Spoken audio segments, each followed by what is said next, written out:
Genesis chapter 22. Sometime after these events, God put Abraham to the test. He called to him, "Abraham." "Ready," he replied. Then God said, "Take your son Isaac, your only son, whom you love, and go to the land of Moriah. There you shall offer him up as a holocaust on a height that I will point out to you." Early the next morning, Abraham saddled his donkey, took with him his son Isaac and two of his servants as well, and with the wood that he had cut for the holocaust, set out for the place of which God had told him.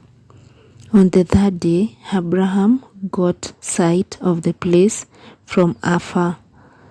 Then he said to his servants, "Both of you stay here with the donkey, while the boy and I go on over yonder. We will worship and then come back to you." Thereupon, Abraham took the wood for the holocaust and laid it on his son Isaac's shoulder, while he himself carried the fire and the knife. As the two walked on together, Isaac spoke to his father Abraham. "Father," he said. "Yes, son," he replied. Isaac continued, Here are the fire and the wood, but where is the sheep for the holocaust?" "Son," Abraham answered, "God himself will provide the sheep for the holocaust." Then the two continued going forward. When they came to the place of which God had told him, Abraham built an altar there and arranged the wood on it. Next, he tied up his son Isaac and put him on top of the wood on the altar. Then he reached out and took the knife to slaughter his son. But the Lord's messenger called to him from heaven, "Abraham, Abraham." "Yes, Lord," he answered. "Do not lay your hand on the boy," said the messenger. Do not do the least thing to him. I know now how devoted you are to God, since you did not withhold from me your own beloved son." As Abraham looked about, he spied a ram caught by its horns in the thicket. So he went and took the ram and offered it up as a holocaust in place of his son. Abraham named the site Yahweh Yireh. Hence people now say, "On the mountain the Lord will see." Again, the Lord's messenger called to Abraham from heaven and said, "I swear by myself, declares the Lord, that because you acted as you did into withholding from me your beloved son, I will bless you abundantly and make your descendants as countless as the stars of the sky and the sands of the seashore. Your descendants shall take possession of the gates of their enemies, and in your descendants all the nations of the earth shall find blessings. All this because you obeyed my command." Abraham then returned to his servants, and they set out together for Beersheba, where Abraham made his home. Some time afterwards, the news came to Abraham, "Milcah too has borne sons to your brother Nahor. Uz his firstborn, his brother Baz, Kemuel the father of Aram, Chesed, Hazo, Pildash, Jidlaph, and Bethuel. Bethuel became the father of Rebekah. These 8 Milcah bore to Abraham's brother Nahor. His concubine, whose name was Reumah, also bore children, Teba, Gaham, Tahash, and Makkah. Genesis chapter 23.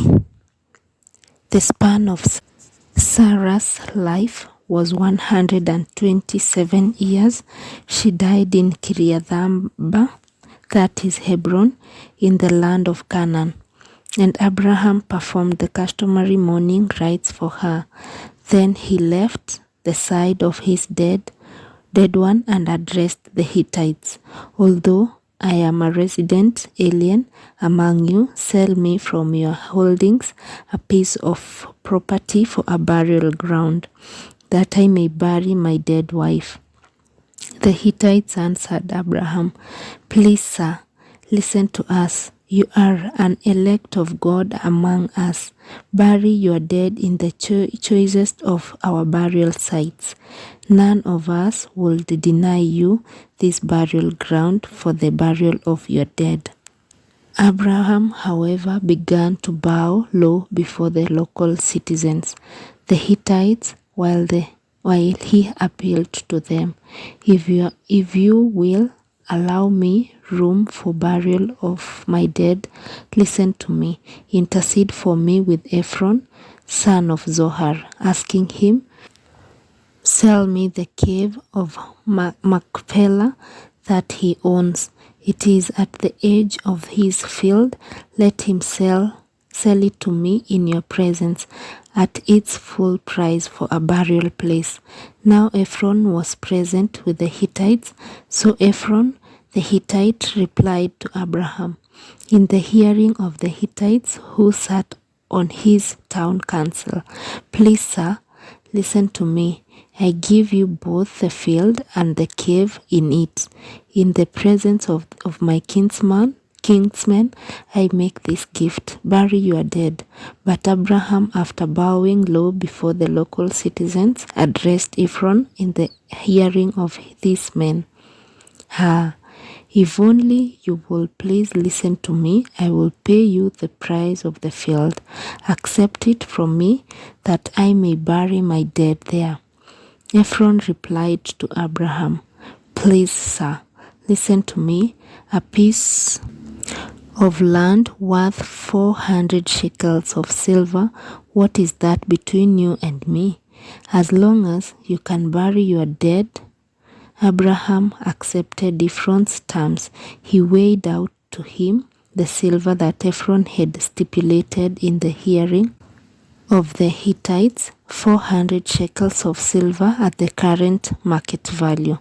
Thus Ephron's field in Machpelah, facing Mamre, together its cave and all the trees anywhere within its limits, was conveyed to Abraham by purchase in the presence of all the Hittites who sat on Ephron's town council. After this transaction, Abraham buried his wife in the cave of the field of Machpelah, facing Mamre, that is Hebron, in the land of Canaan. Thus the field with its cave was transferred from the Hittites to Abraham as a burial place. The word of the Lord.